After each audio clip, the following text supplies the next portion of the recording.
بولد زانتا ودرزا دراسي قويتوم قيلة ترختي موسى قرماتيونن راهل عقباين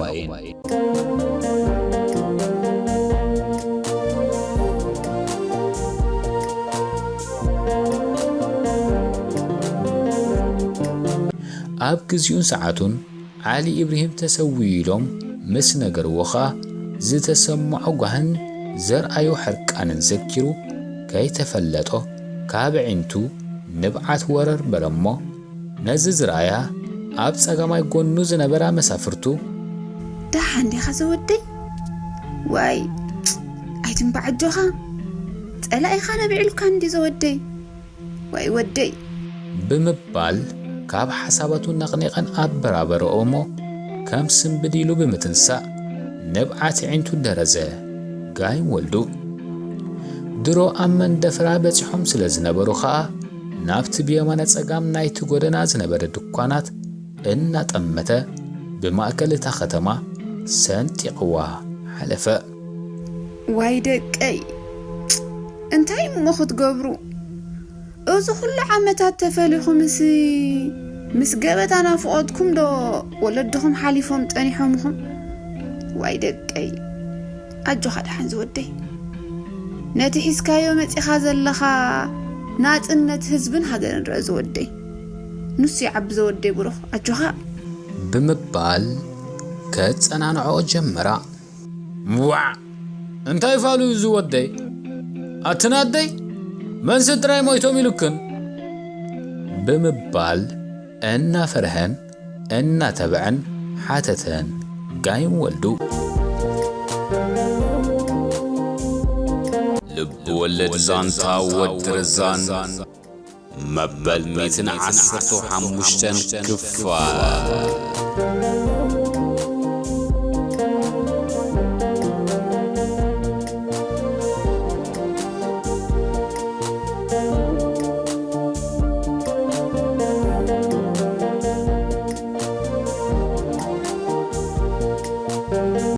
واي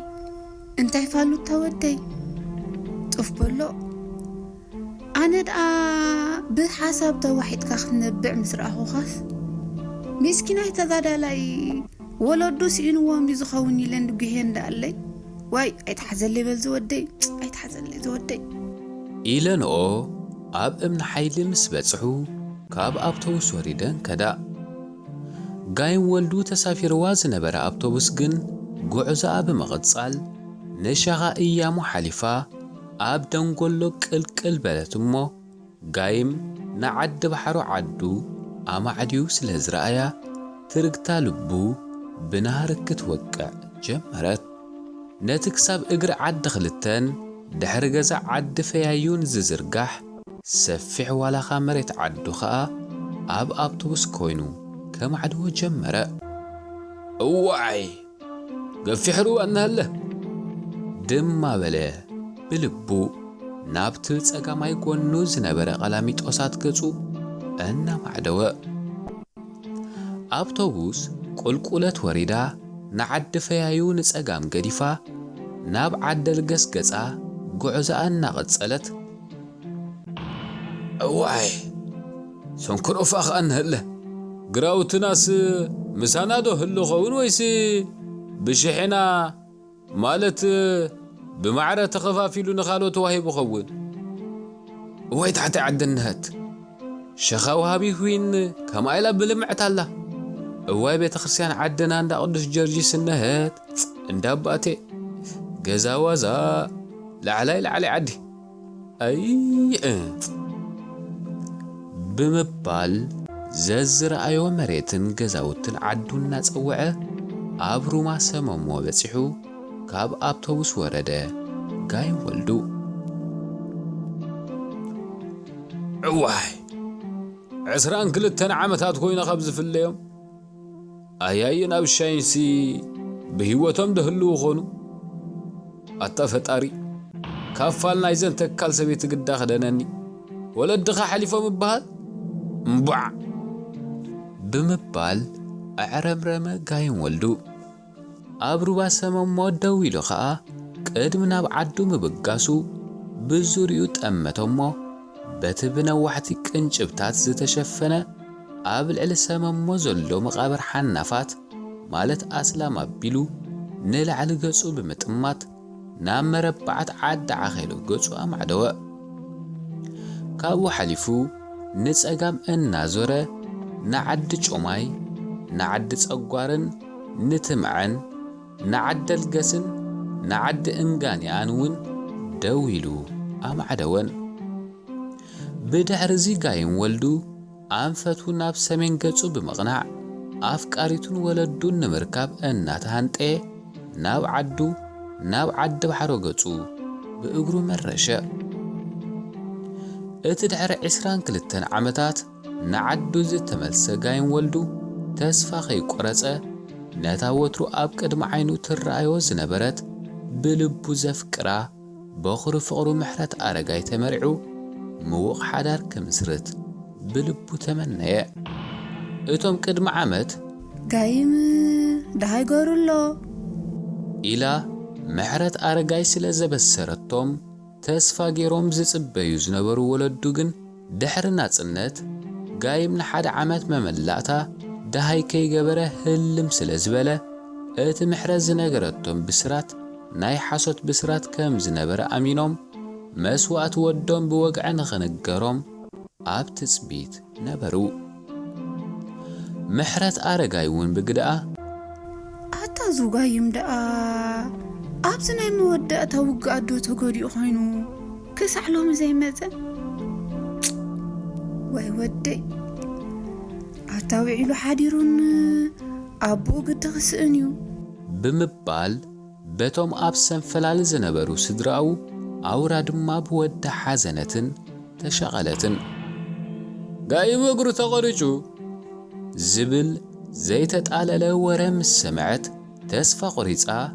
ምስ ካልእ ሰብኣይ ዝተመርዓወት ምሕረት ኣረጋይ ጋይም ወልዱ ብምርኩስ ዘይኮነስ ብኽልቴን እጋሩ ኣደልዲሉ እናረገጸ መምጽኡን ናብ ገዝኦም ማለት ናብ እንዳ ኣቶ ኣረጋይ ኣስፋ ኸይዱ ከም ዝሓተተላን ድሒራ ምስ ሰምዐት ግን ብተግባራ ኣዝያ ሓፈረትን ጓሃየትን ከምኡውን ኣመና ተጣዕሰት ምሕረት ዋላ እኳ ምስ ካልእ ሰብ ምምርዓዋ እንተዘይሓሰማ ምስቲ ብምሉእ ልባ ተፍቅሮ ዝነበረት ኣቦ በኽሪ ወዳ ዝኾነ ተጋዲሉ ናጽነት ዘምጽአ ጅግናን ተሃራፍን ጋይም ወልዱ ብዘይ ምምርዓዋ ግን እምበረ መጠን ኣጣዕሳ ኣብቲ እዋን ንተጋደልቲ ምምርዓው ኣዝዩ ተባሃግን ዘቕንዕን ስለ ዝነበረ ኸኣ ኣዋልድን ሓያማትን ደቂ ኣንስትዮ ዓዳን ዓድታት ጎረባብታን ንተጋደልቲ ክምርዓዋ ሪኣ ብቕንዕን ብጣዕሳን ሕርር በለት በዓል እንተዝጽበዮ ነረስ ነቲ በስመራ ንዘይፈልጠን ሰበይቲ ደርበዮ ዝመጻኹ በኽሪ ወድና ሓቒፍና ሎሚ ብወግዕ ተመሪዕና ሓዳራ መስረትና ነርና ወይ ኣነ ርግምቲ ወይ ኣነ ቅርስስቲ በለት ምሕረት ብጣዕሳ ደምና ነብዐት ኣታ ውላዱ ደርቤኸ ከመይ ገይረ ክረኣዩ ሕይ ብምባል እኳ ንነፍሳ እንተሓተተት ንምርኣዩ ልባ ስለ ዝሃወኻ ግን ጋይም ወልዱ ንዓዱ ካብ ዝምለስ ድሕሪ ሰሙን ንበዓል ቤታ ኣብ ሻይ ቁሩብ ተጸሊእዋ ስለ ዘሎሲ ርያ ብላይ ክመጽእ ብምባል ሓደ ንግሆ ካብ ዓዲ ጸጓር ናብ ዓዲ ባሕሮ ነቐለት ምሕረት እዋዕ ከመይ ገይርዎ እንዳ ብምባል ሰንበደ ሃብተ እንድዒ መሪሓወዩ ትማል ብዓዱ ኻላ ረኺቡኒ ነይሩስ ኣብ ሻይ ተጸሊእዋ ኣሎ ኢሉ ነግሩኒ ግን ደሓን ኢልዋ ዘሻቕላ ኣይኮነን በለቶ እምዋዕ እሞ ኸይድ ምሳኺ ክሪአን እምበር በለ ሃብተ ብድድ ኢሉ እዋ እንታይ ክትገብር ደሓንያ እናበልኩኻ ደሓናነ ጉያይ ለርእያ ኩነታታ ፈሊጠ ክመጽእ እሞ بدحري انت دا زدل خوينو أماسي خير كاتريا بلتو قلت فيلا وع كوم حيشلكي حراي بلي أنا اسمع حدا محاشنا إليه إلوا كوف بلا هبتا كيدا دحان قلت فيلا خملاسي إلاتو بقويا كاو عد تصغوار ناب عد وحرو قصا أنقل قولت محرت نتا بشاي كدا انتي كوينة مزي اختبلتني انتي كبلاي هو هابتن مري حوي أب عدو خالا رخيبو أدي سلاس كما يقروان إنو تحتتوس كيف الدحندي وي أنا قدا انتي إزقو برودي مري حوي أب غزات تنحنوكا أقديما مقرحكوا واتي داخي تنحن نمبر بمبال نتن أنجهاز حنبشتن كلتا سلومات حنباشا أب سبانات حنجيتا زبزب بلات محرت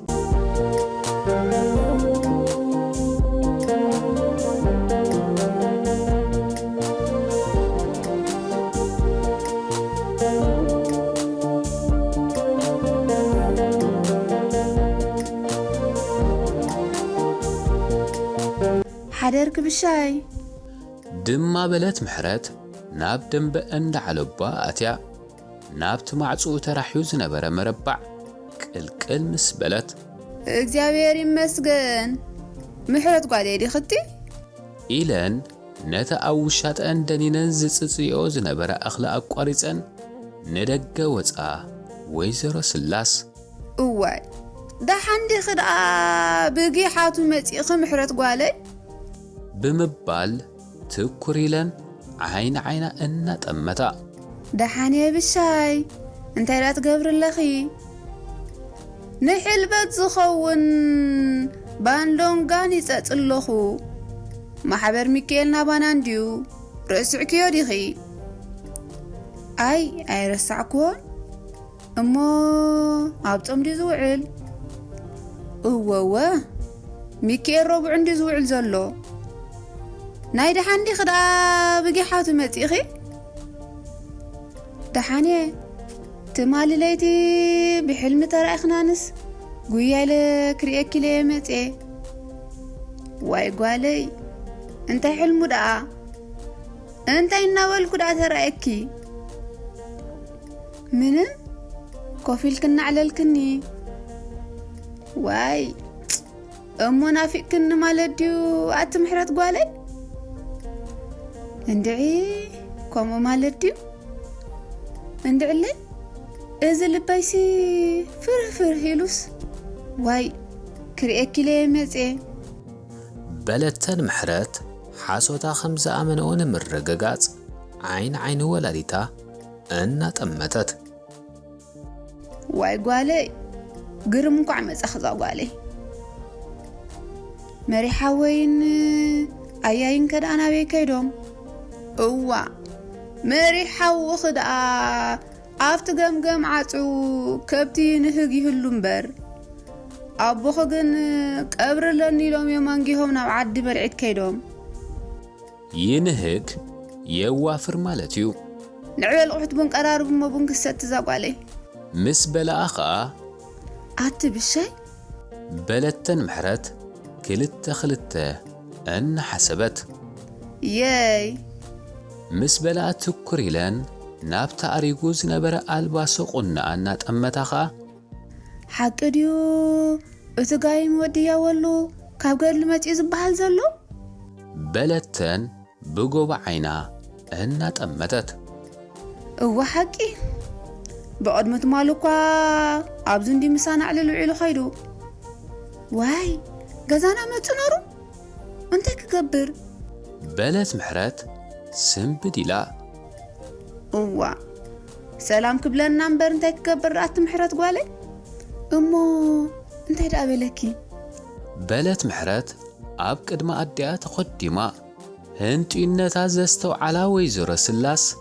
ركب محرتن قايمن تز سلازبلن في الشيخ دحر مبال واي محرت قوالي ህልም ኣቢለ እኳ የረስዐዮ ፀኒሐ ለካ ሕፁይክ ይኖሩ በልኣ ፍሽኽታ ኣሰንየን ምሕረት ውን ብሕፍረት ደኒና ንገለ ኻልኢት ርእሳ ደፊኣ መሬት ክትፅሕትር ድሕሪ ምጽናሕ ዋ ምሕፃይ ግዳመ ንሕፂኒ በለተን ዋ መን ስለዚ ሕፀየክ ዲኺ ክብሪ ንጽህና ክወፍ ይኽሉ ዋ ንሱ ደኣ ናይ ድንገት ዶ ይበልኩ ኾነን ድንገት ይኾን ካልእሲ ውዒልክዮ እንዲኸ ምሕረት ጓለይ ንሱ ውን ርክብኩም ዘይፈለጥና ግዲ መሽልዎሲ ጎቦ ጎቦ ጎሮ ሓትቱልክዩ በልኣ እንታይ ኢሉ ደኣ ሓቲቱለይ ልባ መልቆት ምሕረት እዋ ምሕረት ከመይ ኣላ ኣሉ ከም ዝተመርዓኹ ፈሊጡ ማለት ድብሻይ ወይ ለከ ከመይ ደኣ ዘይፈልጥ ወዲ ዓዲ ዶ ኣይኮነን ጋሻ ዲኸ ገርክዮቲ እሞ ኻልእከ እንታይ ደኣ በለክ ብሻይ እንታይ ክብለኒ ደኣ ጽቡቕ ኣላ ምስ በልክዎስ ደኒኑ ስኺሉ ዋይ እሞት ብሻይ ማዕረይ ምእንቲ ርእሰይ ለመፅየ ኸለኹሲ ጉያልና ርኢ ከነብሎስ ንዕናይ እንዶ ደኣ ብፅሒልና ንምፃእ በለተን ሽዑ ምሕረት ፍርህ ትብዕ እናበለት ሕራይ ንኽድ እንታይ ሒዝና እሞ ክንከይድ ኢና ናኣት ወይ ናትሪም ዘይብልና ዛጓለይ በላ ወላዲታ ዓይኒ ዓይኒ ጓለን እናጠመታ ናእት ወይ ናቱሪም ቅጫ ወይ ሕምባሻ ማለት እዩ ደሓን ወላ እዙይ ንዓና ኢለ ሒዘዮ መፅየ ዘለኹ ሕምባሻ ሒዝና ንኽዳ ብሻይ በለት ምሕረት ነቲ ተዳልያትሉ ዝመፀት ምብፃሕ ንምፍጻም ዋይ ሕምባሻ ተማሊእክለኺ ጽቡቕ ዛጓለይ በል ንኺድ ቅድብሙን ምስታይና ርኢ ኣቢልክዮ ክትመፂ ምስ በልኣ ኸኣ ኣደን ጓልን ንጋይም ንምርኣይ ተተሓሒዘን ናብ እንዳቦ ይወልዱ ከዳእ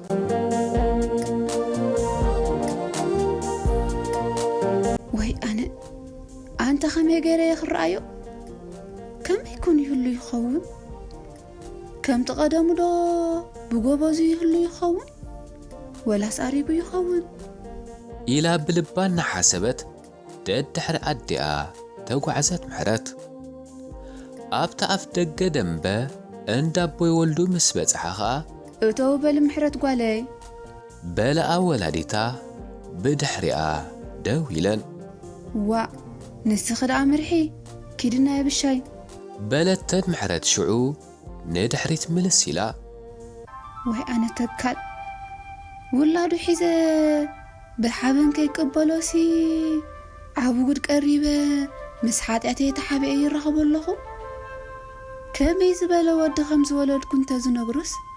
እንታይ ኮን ንበለ ኣቦኻ ብሰላም መፂሎ ማቴዎስ ወደይ በለት ምሕረት ብልባ ደድሕሪ ወላዲታ እናሰጎመት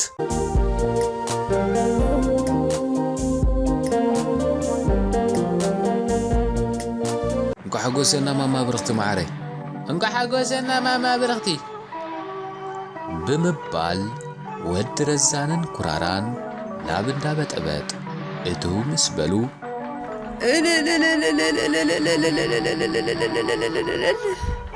እዋ እኳ ኣሕቢሩ ሓጎሰና ዞም ደቀይ ብሩኻት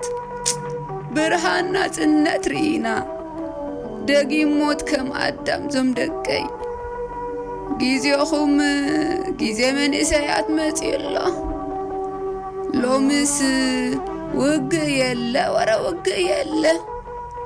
ቀሲንኩም ብናጽነት ኣፍ ልብኹም ነፊሕኩም ክትነብሩ ኢኹም ዞም ደቀይ ተመስገንኪ ኪዳነ ምሕረት ኣደይ ተመስገንካ መድሃኒ ዓለም ኣቦይ ብምባል ሓሓቂፋ ሰዓመቶም ማማ ብርኽቲ ንዕበሉ ኸፈሉ ዞም ደቀይ ናይ ሃና ሓንቲ ጥዑም ዝሓዘት በይት ኣላት ንኽኸፍተልኩም ንዕሞ ኸፈሉ በለቶም ፍሽኽሽኽና በለት ኖ ማማ ብርኽቲ መዓረይ ሓንሳብ ዳ ጽንሒ ንቕድም ናብ እንዳ ምዉታት ኬድና ናብዛ ደቐ እዚኣ እንኳ ሓጐሰካ ኽንብሎ ኢና በላ ኩራራ ቅልጥፍ ኢሉ ዶ ሕራይ ጽቡቕ ኪዱ በሉ እንቋዕ ዝረአየካ በልዎወ ኣውራ ንሱ እንቋዕ ደስ በለካ ኽበሃል ዝግብኦ ዞም ደቀይ ኣይብሰንኮም እንዲኡ ከናትሮስ ኮይኑ ዘሎ ምሽኪናይ ብምባል ኣፋነወቶም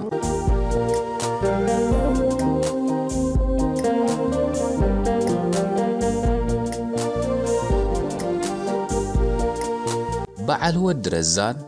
ሰላማት ቡጮት ከመይ ኣለና ወርቂ ዶ ነብሲ ዶ እናበሉ ናብ እንዳሜስ ዋጋይ ዓድዋ ምስ ኣተዉ ኸኣ ሓርገጽ በቐጥታ ብድድ ኢሉ መንግስት እምበር ጽላሕ ወዲ ረዛን ዓርገይ ሎሚ ወስከይ ትብል ካብ ሎሚ ንኔው ንሕና ኢና ንጋብዘኩም ንስኻ ከይተሓለልካ መብረቕ ከይደለኸን ወትሩ እናጋበዝካ ኣብ ናጽነት ኣብጽሒካና ኢኻ ካብ ሕጂ ንኔው ግን ግብጃ ናባና እዩ ሃባ ዘለካ ንገፍ መብረድ ዓርገይ ሃባ ሰዓበይ እናበለ ሓርገጽ ገንዘብ ከዋጽእ ጀመረ በዓል ወዲ ረዛን ውን እናስሓቑ የቐኒየልና ሓርገጽ ነፍሲ ያ ጀምዓ እንኳ ሓጐሰና ያኸ ድሕሪ ናጽነት መጀመርያ ጊዜ ኢና ንራኸብ ዘለና ብምባል ብኣብዛ ደቐ እዚኣ ኣጀሚሮም ንኹላቶም ኣብቲ ገዛ ዝነበሩ መንእስያት ብመንኩቦም እናጐነጹ ተሰዓምዎም ኣብዛ ደቂቕ እዚኣ ሓቃል ማለት ሓርበኛ ህዝቢ ኤርትራ ነቲ ብመስዋዕቲ ሃምበላ ደቁ ዝተጓናጸፎን ናጽነት ሃገሩ ኣብ ውሽጥን ኣብ ወፃእን ብሓባር ብሓበንን ብሽንሆትን የብዕለሎ ኣብዛ ደቂቕ እዚኣ ስዕረቶም ምጻር ሲኢኖም ብጓሂ ኢሕ ዝብሉ ብዙሓት ኣለዉ ኣብዛ ደቂቕ እዚኣ ዘይወግሕ መሲልዎም ኣብ ልዕሊ ህዝብን ሃገርን ገበን ዝፈጸሙ ሰባት መሕብእ ሲኢኖም ይዕለብጡ ኣለዉ ኣብዛ ደቂቕ እዚኣ ገንዘብ ከጠፋፍውን ክሰርቁን ክዕምፁን ክሽሕጡን መደብ ኣብ ምቅያስ ዝርከቡ ሰባት ኣለዉ ኣብዛ ደቂቕ እዚኣ ምምሕዳር ሃገር ህዝብን ሃገርን ናጻ ካብ ምውጻእ ከም ዝኸብድ ተረድዮም ብኸመይ ከም ዝገጥምዎ ኣብ ምብላሓትን መደባት ኣብ ምሕንጻጽን ይርከቡሉ ህዝቢ ኤርትራ ደጊም እቲ ብናጽነትን ብኽብረት ሰብኣዊ መሰልን ንዓለም ዘቕንዕን ኣብነት ዝኸውንን ሓርነታዊ ህዝቢ ክኸውን እዩ ብመስዋዕቲ እትረኽቦ ክቡር ነገር ፍሪኡን መቐረቱን ኣዝዩ ምቁር ክብሩ ድማ ኣመና ልዑል ምዃኑ ንዓለም ብግብሪ ኸርእያን ኣብነት ክኾናን እዩ ድሕሪ ደጊም ኤርትራዊ ዜጋ ብዘይ ዝኾነ ስክፍታን ፍርህን ዝመሰሎ ዝዛረብ ዝመሰሎ ዝሰርሕ ናብ ዝደለዮ ዝንቀሳቐስ ኣብ ዝደለዮ ዝሓድርን ዝውዕልን ናጻ ከም ዑፍ እዩ እዚ ዕድል እዚ ኸኣ ህዝቢ ኤርትራ ዝኽፈል ከፊሉ ዝረኸቦ ጸጋ ስለ ዝኾነ መጢወልካየ ወይ ባሪኸልካየ ብምባል ኣብ ልዕሊኡ ዘሽካዕልልን ናጽነቱ ዝምንጥሎን ጉጅለ ይኹን ውልቀ ሰብ የለን ብፍጹም የለን ነቲ ኽቡር ዋጋ ኸፊሉ ናጽነት ህዝቡን ሃገሩን ዘረጋገጸ ሰብ أنا مسوات نغتكفل سلز غوسغوسكوغا وي سلز مرحكوغا يغا دكخا سويكامو لعليغا ويون حالفا كتبلو زكالا يكونن لعل مسوات زغفل كبر واغا سلزيل اتن هاجرو نزبنات انا تغالسن انا تسوّن كافلما مدر بونت مالت مدر املاخ سابا بجا اغازيان مدر بحري مرب ملاش ኤርትራ ብዝብሉ ዝተፈላልዩ ስማት እናተጸውዐ ኣብዚ ሕጂ ዘለዎ ደረጃ ዝበጽሐ ህዝቢ ኤርትራ ድሕሪ ደጊም ወናኒ ነፍሱን ሃገሩን ባዕልዩ ካልእ ዝኾነ ይኹን ኣካል ወይ ውልቀ ሰብ ወናኒ የብሉን። ናጽነት ህዝቢ ኤርትራ ናይ ማንም ህያብን ትካቦን ስለዘይኮነኻ ብዘይካ ህዝቢ ኤርትራ ባዕሉ ካልእ ዝኾነ ይኹን ፈንጊ ማለት ጉጅለ ወይ ውልቀ ሰብ ኣዋድን ወናንን የብሉን። ወናንዩ ህዝቢ ኤርትራ ባዕልዩ። ህዝቢ ኤርትራ ለዋ ጭዋን ፋህምን ህዝቢ ስለዝኾነኻ ንሕሉፍ በደላቱ እናዘከረ ኣብ ታሪኽን ቁዘማን ኣብ ምስምሳልን ምስ ቋንቋንን ዝነብር ህዝቢ ኣይኮነን። ንዝሓለፈ ታሪኹ ብዝግባእ ኣብ መዝገብ ታሪኽ ሰኒዱ ሓድሽ ታሪኽ ክሰርሕ ዝዓጥቕ ህዝቢ እዩ። ንህዝቢ ኤርትራ ሎሚ እውን ከምቲ ንናጽነት ንህንጸት እውን ዝግባእ መስዋእቲ ክሓቶ እዩ። ዓወት ብመስዋእቲ ከም ዝርከብ ብግብሪ ዘረጋገጸ ህዝቢ ስለ ዝኾነ ግን ዝኽፈል ዋጋ ኸፊሉ ዳግም ከም ዝዕወት ጥርጥር የለን። እዚ ሰናይ ነገር እዚ ክውን ክኸውን ዝኽእል ግን እዞም ሕጂ ናጽነት ዘምጽኡ ኹላቶም ጀጋኑን ሓርበኛታትን ተጋደልቲ ምግዳሎም ንህዝብን ሃገርን ከም ዝኾነ ብግብሪ እንተደኣ ኣርዮም ጥራይ እዩ። ምግዳሎም ንህዝብን ሃገርን ምዃኑ ብግብሪ ዘርኢሉ እንኮ መገደኻ እታ ሃገር ፖለቲካውን ሲቪላውን ስልጣናታ ንዋና ማለት ንህዝቢ ኤርትራ ብዘይ ቅድሚ ኩነት ምርካብ እዩ። ምኽንያቱ ምሁር እናሃለወ ዘይተማህረ ተማሂረ ኸመርሓካ የምባል ናይ ጌጋ ጌጋ እዩ። መምህር ኩናትካ መምህር ሰላም ኮይኑ ይፈልጥን እዩ። ምኽንያቱ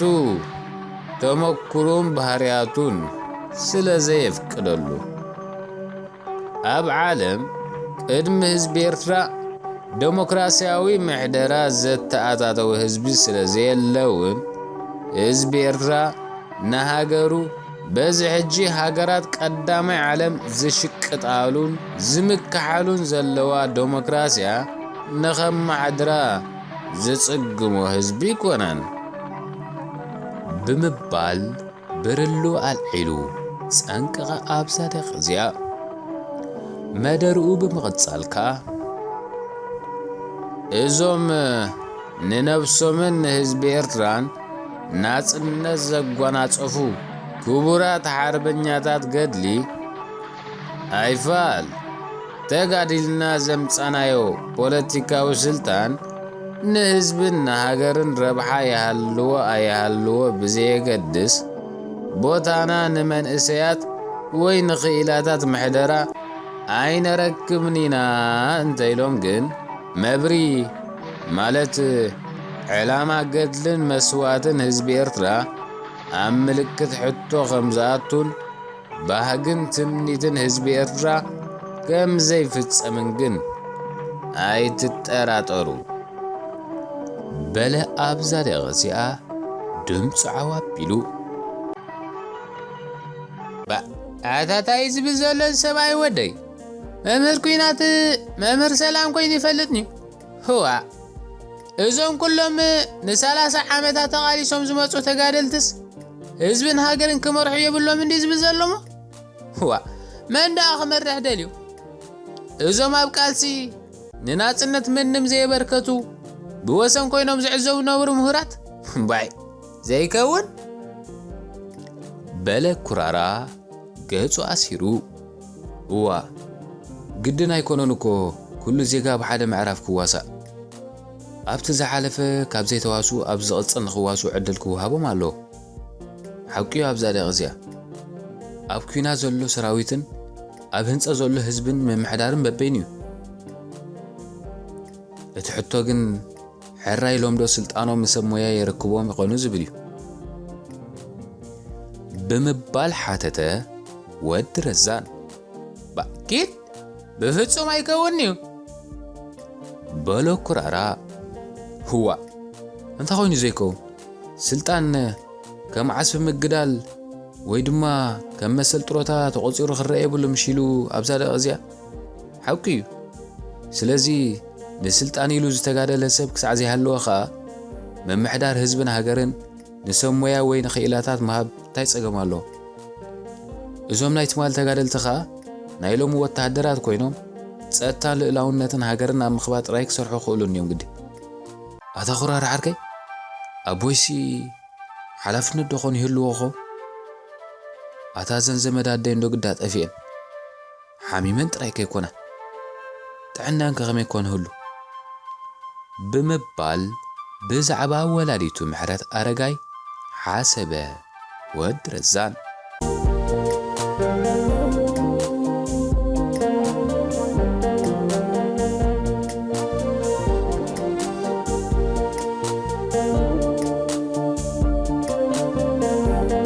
ሓደርኩም ኣቱም ገዛ ትብለጽ ኣለኽ እንዶ በላወይ ዘረስላስ ዓዊለን ናብቲ ደንበ እንደ ኣቶ ወልደ ሓይላይ ምስ ኣተዋ እግዚአብሔር ይመስገን ከመልክን ሓዲርክን ስላሰይ እተዋ ንዕነ እተዋ ተዳህያ ወይዘሮ ትብለጽ ካብ ኣጉደአን